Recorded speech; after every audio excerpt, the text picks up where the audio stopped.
नमस्कार, मैं समी अहमद सीतापुर से। आईपा यानी all India progressive politics association. AIPA एक ऐसा मंच है जहां पर हम बात करते हैं देश में प्रगतिशील राजनीति को, सामाजिक मुद्दों को उठाने की। आज हमारे साथ में शुभम पांडे जी मौजूद हैं, जो बीजेपी के जिला संयोजक सोशल मीडिया के हैं। हमारे साथ में मौजूद हैं, युवा हैं। आइए उनसे जानते हैं कि प्रगतिशील राजनीति के बारे में उनका क्या ख्याल है। शुभम पांडे जी, आपका स्वागत है आईपा के मंच पर। हम आपसे जानना चाहते हैं कि प्रगतिशील राजनीति को लेकर क्या सोचते हैं आप। प्रगतिशील राजनीति यानी कि जो है भविष्य की राजनीति। भविष्य की राजनीति अगर हम कहेंगे तो इसमें युवाओं का रोल बहुत ही मुख्य होगा, जो कि धरातल पर हमारी सारी योजनाओं को या नए विचारों को धरातल तक पहुंचा सकते हैं। युवा राजनीति हमारे विद्यालय से ही, यूनिवर्सिटी से ही प्रारंभ हो जाती है। जैसा कि मैं भारतीय जनता पार्टी से जुड़ा हुआ हूँ और एक शाखा है अखिल भारतीय विद्यार्थी परिषद, छोटे युवाओं को राजनीति में कैसे आगे बढ़ना है वो सिखाती है। और वहाँ से कई बड़े राजनीतिक पुरुष हमारी भारतीय जनता पार्टी में कार्यरत हैं। तो युवाओं को और आगे ले जाना, उनको कैसे बढ़ाना है, प्रगतिशील राजनीति में यह बहुत महत्वपूर्ण भूमिका निभाएगा। आज की जो मौजूदा समय में तमाम पार्टियां और सभी अपने आप को लोकतांत्रिक पार्टियां कहती हैं, इसको लेकर आप किस नज़रिए से कहते हैं कि युवाओं को भी, जो पढ़े लिखे युवा, उनको भी आगे आना चाहिए ताकि राजनीति में बदलाव हो। लोकतांत्रिक का मतलब है कि कोई भी एक छोटा व्यक्ति, जैसे कि हमारी पार्टी में जो है हमारे यशस्वी प्रधानमंत्री मोदी जी हैं, वो चाय कभी लोगों को देते थे, बांटते थे, आज वो प्रधानमंत्री के जो है पद पे हैं। और उसी तरह हमारी पार्टी लोकतांत्रिक है कि आज कभी वो चाय देते थे, आज वो प्रधानमंत्री हैं। लेकिन अन्य पार्टियों को अगर हम देखेंगे तो उनमें लोकतांत्रिक नहीं है, उनका परिवारवाद अभी भी कायम है। चाहे समाजवादी पार्टी हो, चाहे हमारी कांग्रेस पार्टी हो, इनमें कोई भी छोटा कार्यकर्ता जो है शीर्ष नेतृत्व तक नहीं पहुंच सकता है। लेकिन भारतीय जनता पार्टी में इसका बिल्कुल विपरीत है। इसमें छोटा से छोटा कार्यकर्ता भी जो है शीर्ष नेतृत्व तक पहुंचता है और राष्ट्र का नेतृत्व करता है। जिस तरीके से आगामी लोकसभा चुनाव है, तमाम तरीके की पार्टियां आएंगी, लोगों के घरों पर दस्तक देंगी, तमाम तरीके के वादे भी किए जाते हैं, इरादे भी नए बनते हैं। कितना काम होता है धरातल पर? हमारी जितनी भी सारी योजनाएं भारतीय जनता पार्टी भारत सरकार के द्वारा निकाली गई हैं, वो धरातल तक पहुंची हैं। चाहे उज्ज्वला योजना हो, चाहे आयुष्मान योजना हो, चाहे भारत सरकार की जो है आवासीय योजना हो, धरातल हर एक व्यक्ति को बिना किसी जातिगत भेदभाव के, चाहे अमीर हो चाहे गरीब हो, उसको सारी योजनाओं का लाभ मिला है। जो भी उसके एलिजिबल है उसको लाभ मिला है। चाहे किसी के पास 20 बिस्वा ज़मीन हो, चाहे उसके पास 100 एकड़ ज़मीन हो, उसको अगर लाभ के दायरे में वो आ रहा है, उसको लाभ उसको दिया गया है।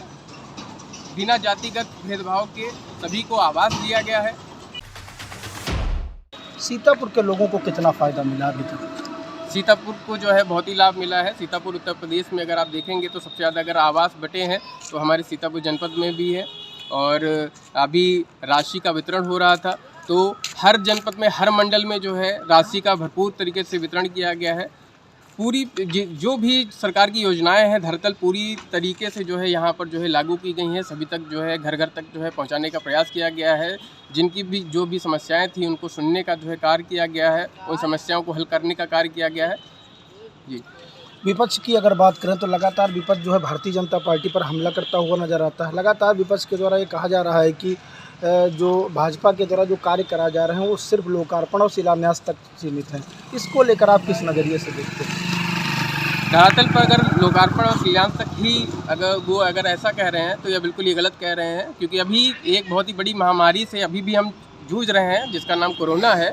कोरोना काल में सिर्फ भारतीय जनता पार्टी के लोग ही आपको जो है, या भारतीय जनता पार्टी से जुड़े लोग ही आपको जो है बाहर रास्तों पर दिख रहे थे। बाकी अन्य किसी भी दल के जो है कोई भी व्यक्ति वहाँ पर जो है नहीं दिख रहा था। अपनी जान की परवाह न करते हुए उसके बावजूद जो है लोगों की मदद कर रहे थे। जिस प्रकार से भी मदद कर पा रहे थे उस प्रकार से मदद कर रहे थे। और चाहे सड़कों के द्वारा एक जिस गांव में जहां तक सड़कें नहीं थी उस गांव तक सड़क ले जाने का कार्य किया गया है, ताकि जो है लोगों को सहूलियत मिल सके। किसी भी प्रकार का कार्य है भारतीय जनता पार्टी ने जो है किया है। किसानों की अगर बात करें तो किसानों की आय दोगुनी करने के लिए बीजेपी लगातार कह रही है कि किसानों की आय हमने दोगुनी कर दी है। अगर बात करें ग्रामीण अंचल की तो अभी तक जो है अगर देखा जाए तो गांव में अभी तक जो योजनाएं हैं सरकार की वो अभी घर घर तक नहीं पहुंची। इसको लेकर क्या कहेंगे? गांव तक जो है योजनाएं जो है घर घर तक जो है पहुंच रही हैं। जहां तक नहीं पहुंची हैं वहां तक पहुंचाने का प्रयास किया जा रहा है। और जो किसान जो है उनकी आमदनी दुगनी करने का है तो MSP दी जा रही है, भारतीय जनता पार्टी के द्वारा दी जा रही है। अभी जो है बिल लाए गए थे तो भारतीय जनता उन पे कार्य कर रही थी, तो बिल में थोड़ा संशोधन होना था। तो जो कुछ किसान संगठन थे उनको समझाने में भारतीय जनता पार्टी के कार्यकर्ता असमर्थ रहे, जिसके कारण उन्होंने जो है भ्रम की राजनीति फैला दी। और अगर वो बिल संशोधन करके जो है अगर आगे बढ़ते तो आमदनी दुगनी करने में और आसानी होती। अगर बात करें सीतापुर की, आप सीतापुर शहर के रहने वाले एक युवा हैं, सीतापुर की जो प्रमुख समस्या है क्या है? सीतापुर की अगर बात करें तो सीतापुर में जो प्रमुख समस्या है, लोगों का कहना है कि ट्रॉमा सेंटर एक बनवाया गया था अखिलेश यादव की सरकार में, वो अभी तक नहीं चालू हो पाया। लोगों का कहना है कि अगर ट्रॉमा सेंटर चालू हो जाता तो लखनऊ जाने के लिए लखनऊ लोगों को नहीं जाना पड़ता, मरीजों को यहाँ ही इलाज मिल जाता। इसको लेकर सरकार के द्वारा कितना काम किया गया? अब सरकार जो है भारतीय जनता पार्टी के द्वारा जो है यह भविष्य में योजनाएं लाई जा रही हैं, जिसके अंतर्गत हर ज़िले में एक ट्रामा सेंटर बनाया जाएगा। और उसमें सीतापुर ज़िले का भी जो है आगे चलकर ट्रामा सेंटर जो है बनेगा। शुभम पांडे जी, आपसे एक अंतिम सवाल, आईपा के मंच से आप युवाओं को क्या सुझाव देना चाहेंगे? मेरा यही सुझाव है कि आप जो है सक्रिय राजनीति से जुड़ें, क्योंकि आप जैसे पढ़े लिखे युवा जब सक्रिय राजनीति में आएंगे तो देश का और अधिक विकास होगा, क्योंकि आप एक समझदार व्यक्ति होंगे, जिससे कि आपको सब कुछ समझने में आसानी होगी और योजनाओं को धरातल ले जाने तक आप बहुत ही सहूलियत होगी। और सभी युवा कार्यकर्ता, बड़े जागरूक कार्यकर्ता सक्रिय राजनीति में आने का प्रयास करें। ये थे हमारे साथ में शुभम पांडे जी, जिनका कहना है कि युवाओं को, जो पढ़े लिखे युवा, उनको राजनीति में आने की ज़रूरत है। आईपा के मंच पे आज के लिए बस इतना ही। नमस्कार।